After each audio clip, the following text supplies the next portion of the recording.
Leader में एक spark होता है कि लीडरशिप में एक स्पार्क नज़र आता है। शुरू के दौर में जब आपका उनसे संपर्क हुआ तो कोई ऐसी चीज़, कोई ऐसा अनुभव जो आप शेयर करें हमारे दर्शकों के साथ, जिसमें आपको ये लगा हो कि यार ये चीज़ तो बड़ी ख़ास है, या इनका ये काम करने का तरीका, ये अंदाज़ बड़ा ख़ास है? कोई वैसा प्रसंग शुरू का? नहीं, देखिए, वो अगर मैं उनको कहूँ कि यहाँ जब वो पार्टी में काम करने के लिए महामंत्री के रूप में आए, तो उस समय पहले मुरली मनोहर जोशी जी अध्यक्ष थे, बाद में लाल कृष्ण अडवाणी जी अध्यक्ष बने, मैं युवा मोर्चा का अध्यक्ष था। तो जब भी पार्टी पदाधिकारी की मीटिंग होती थी, तो वो जब भी बैठक में आए तो वो हमेशा प्रिपेयर्ड आए, उनका हमेशा नोट्स तैयार रहता था और वो बहुत क्रिस्टल क्लियर रहते थे और अपनी बात को कहने में, और वो सिर्फ कोई कैजुअली किसी बात के प्रसंग में कोई बात कह दी, मैंने भी कुछ कहना है, ऐसा उनका कभी तरीका नहीं रहा। वो जब भी आए बैठक में और जब भी उन्होंने पार्टिसिपेट किया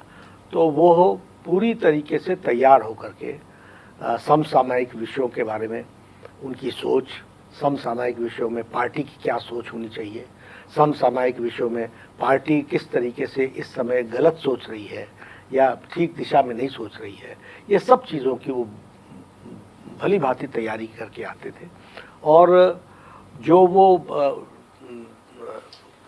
जो सामने रखते थे वो काफ़ी तैयारी के साथ रखते थे। तो यही नहीं था कि सिर्फ किसी चीज़ के बारे में अपना मत देना है, मत देने के साथ साथ हमें किस रास्ते पर जाना है, किस ओर जाना है और किस तरीके से जाना है, इसकी सारी माइन्यूट डिटेलिंग्स वो बना करके आते थे। मुझे याद है कि जब एकता यात्रा मुरली मनोहर जोशी जी के नेतृत्व में निकलनी थी, शायद ये वर्ष 1990-91 का होगा, तो उस समय तय हुआ कि क्योंकि उनकी प्लानिंग में महारत पार्टी में स्थापित हो गई थी और उनका एक अपना स्थान था, बना हुआ था, तो उनको इसकी जिम्मेवारी दी गई थी कि वो एकता यात्रा की प्लानिंग करें। तो मुझे याद है कि बैठक से तुरंत निकलने के बाद उन्होंने मुझे कहा, नड्डा, मुझे सारे देश का नक्शा भी चाहिए, मुझे हर प्रदेश का नक्शा भी चाहिए और मुझे नेशनल हाईवेज़ का नक्शा चाहिए, मुझे स्टेट हाईवेज़ का नक्शा चाहिए, मुझे रेलवेज़ का नक्शा चाहिए और सारी कनेक्टिविटी चाहिए। तो मुझे तो ऐसा लगा कि इसकी मैं तो कैलकुलेट ही नहीं कर पाया कि शौक लगा होगा कि ये क्या आवश्यकता है। लेकिन उन्होंने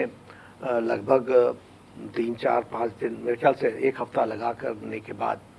जो एकता यात्रा का रूट बनाया, फिर उसकी जो तैयारियां की, फिर उसमें जो उसकी उस यात्रा की ब्रांडिंग जिसको कह सकते हैं, उस यात्रा के मकसद क्या है, उसके पॉइंट्स क्या होंगे, उतनी माइन्यूट डिटेल्स में उन्होंने वर्कआउट किया और देश के हर कोने तक पहुंचने का उसमें प्रयास हुआ। तो मुझे तभी ध्यान में आया कि जब मैं तो समझता था कि पार्टी के कार्यकर्ता बताएंगे जिस रूट पर, उस पर चलने की हम तैयारी करेंगे, लेकिन नहीं, उन्होंने तुरंत इन सारी चीज़ों को मांगा और मेरे लिए तो आश्चर्य की बात थी। तो इस तरीके से उन्होंने इस बात की व्यवस्था की। संगठनात्मक दृष्टि से अगर आंदोलनात्मक तरीके होते थे तो आंदोलन सिर्फ करने के लिए आंदोलन नहीं होता था। उनके मार्गदर्शन में जब भी आंदोलन की बात हुई तो आंदोलन सिर्फ करने के लिए नहीं होता था, आंदोलन उद्वेलित करने के लिए होता था। आंदोलन को आंदोलन के रूप में अंतिम निर्णायक मोड़ तक ले जाने का आंदोलन होता था। वो चीज़ बहुत डिफरेंट थी उनकी। हर चीज़ में परफेक्शन